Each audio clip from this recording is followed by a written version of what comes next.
My name's Mark Manson. I'm farming here in Golden Bay on our family farm. Been here, I was born here, brought up here.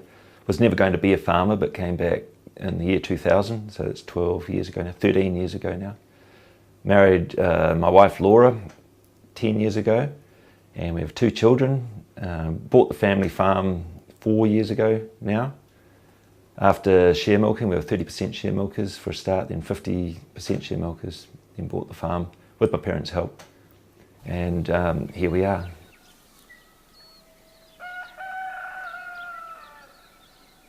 When I first came to the farm, it was a 320 cow farm, and just before we became 50-50 share milkers, Dad bought the neighbouring farms. We upped the number of cows up to 520 cows to farm this extra area, which we did for, I think, 2 years. We were at that number of cows, and then we decided that there was too much strain on the farm. It's a dry farm. It dries out a lot in the summer, and it was just too much. So we dropped numbers down to 490 cows. Then we moved on to a different farming system, and we're back down now to 360 cows. And we're actually producing as much as we did with 490 cows. The reason that we do as well with less cows is because we feed them better. It's a simple but basic thing, really, but quite profound in that cows that are fed better make more milk. We, being a dry farm, we've changed species of grass. We had a very bad drought in the year 2000. And a friend said to me in passing, it just shows the danger of being in a monoculture. And I said, what do you mean? He goes, well, you're only growing ryegrass. And I thought about it and thought, well, actually you're right. And it gets really hot here in the summer. Ryegrass stops growing when the soil temperature gets around about 20 to 22 degrees. And we quite often have a month, 2 months when the soil temperature is above that temperature. So I looked into planting different species. We have some paddocks of fescues now and cocksfoots, a lot of chicory, plantain planted around the farm, as well as the ryegrass and clover. And that was sort of my first step into changing things. Then I went to a conference where there were these speakers that talked about the soil, and I'd never really thought about the soil before. And they talked about how you can change the way that you treat the soil. You'll get greater root depth. Greater root depth means that when it gets dry, the plants have access to more moisture because the moisture's down there. And it just followed on from there, really. I thought that sounds like a great idea. These paddocks along here are one of the areas where we decided to try a different grass species. So we've got a fescue and cocksfoot clover mix. There has also been plantain and chicory in it, but they've done their life cycle. But we planted these because the ryegrass is a monoculture on most of our farms, and we get very dry around here. Now this is the middle of summer. Normally this would be a brown expanse because the ryegrass would have stopped growing, but these species just hold on. Yeah. This is a chicory and clover paddock from last year that I put an annual ryegrass into, which has just died out over this last dry period that we've had. Yeah, I let it go to seed, thinking I'll get a free seeding, and I'm going to direct drill ryegrass into it.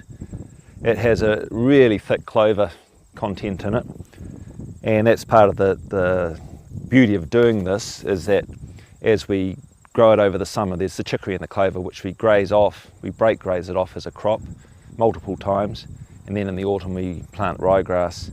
It's good to have some different things, and if we can get the mix right around the farm, then the cows will be having a good varied diet the entire time, and hopefully they'll keep producing good the entire time.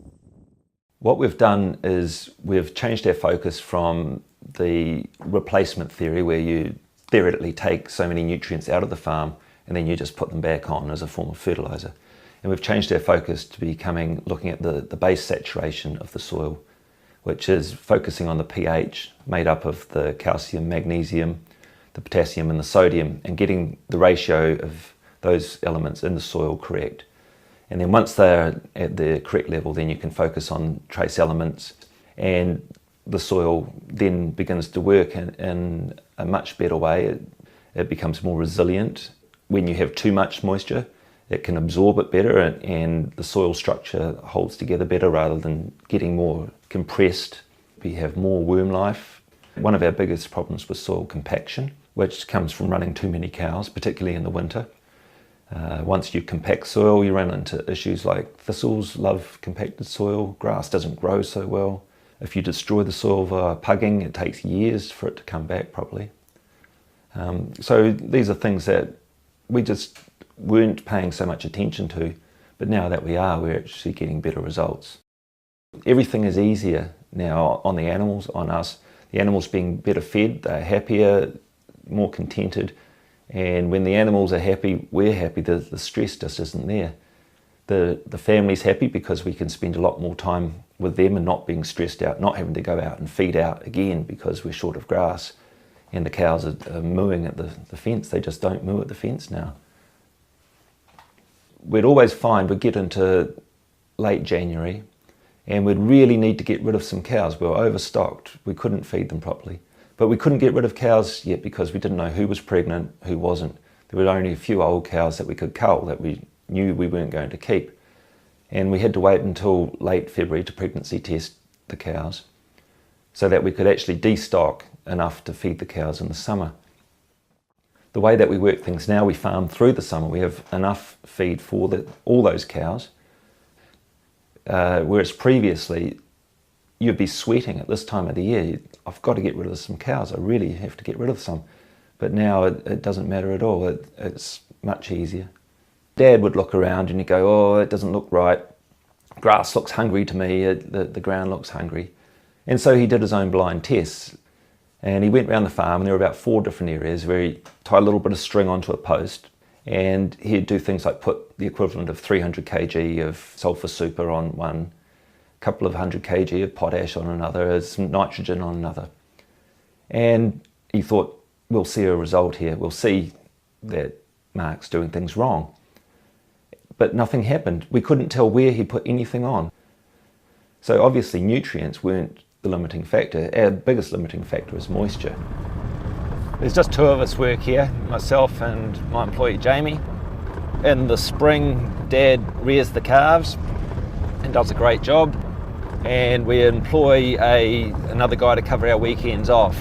We work on a roster of 11 days on, 3 days off all year round, including the spring. And so over the spring, that guy comes in every weekend and does 3 days, which is great because all through spring we just keep having a life. We don't work those 50, 60 days that some people do in a row. We work 11 days on, 3 days off, and everything it's good. You know, we don't get worn out. It's still tiring. Spring is tiring. It's hard work, but there's no point in driving yourself into the ground.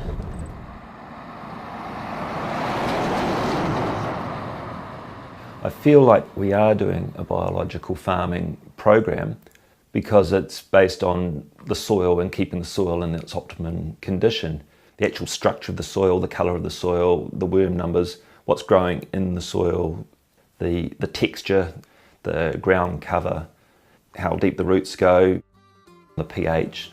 When I look at how grass grows around the place, when I look at the condition of our cows, I feel that it's working. I know that it's working.